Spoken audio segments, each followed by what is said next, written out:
ఏందబ్బా ఈ ఆతవన్నం, ఈడ ఎండ ఆడ ఆన, ఒక కాడ ఉరుములు మెరుపులు, ఇంకో కాడ గాలి దుమారం.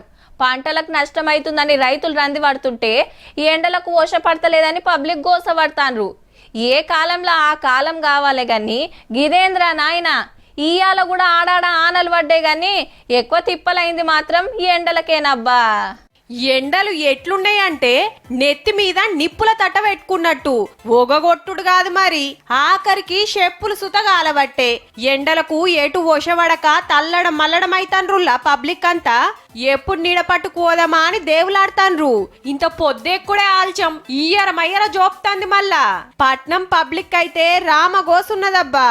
బస్ స్టాప్ల మీద టాప్ ఉండది, నాలుకే దడుపుకోను నీళ్లుండయాయే. ఓ 10 నిమిషాలు రోడ్ల మీద నడిస్తే ఆ శెకకు చక్కెరొచ్చి తట్టుంది. బస్సులో పోతే ఉబ్బరీత, బండ్ల మీద పోతే గర్మి గాలి. సల్లగా ఏసీ కార్ల పోతానికి అందరికి లేకపాయే. గీ ఎండలకు ఎవడు పోతాడని చాలా మంది మెట్రో రైలు ఎక్కుతాన్రట.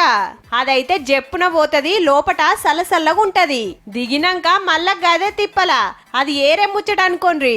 ఈ వాతావరణం పుణ్యాన చెరుకు రసాలు, పండ్ల జ్యూసులు, నిమ్మకాయ సోడా, కొబ్బరి నీళ్లకు ఫుల్ గిరాకీ పోన్రి. ఇది ఏప్రిల్ నెలే, ఇంకో 2 నెలలు గిదే కథ. బయటికెళ్తే నెత్తి మీద తువ్వాలో దస్తో లేకుంటే శత్రో పెట్టుకోన్రే అన్నలు. ఇక మా అక్కలైతే మంచిగా కొంగు కప్పుకోన్రి, లేకుంటే స్కార్ఫ్ చుట్టుకోన్రి నాదాని అనుకోకుండా. అట్లనే యాళ్లకు నీళ్లు దాగుండ్రి. ఇంత సల్లబొట్టు మింగుతే కడుపుకు సల్వ కూడా. ఈ ఎండలకు పోరలు పెద్ద మనుషులు ఇండ్లకెళ్ళి బయటికి రాందే మంచిది. ఏమంటున్నాం, జర పైలముండుండ్రి మరి.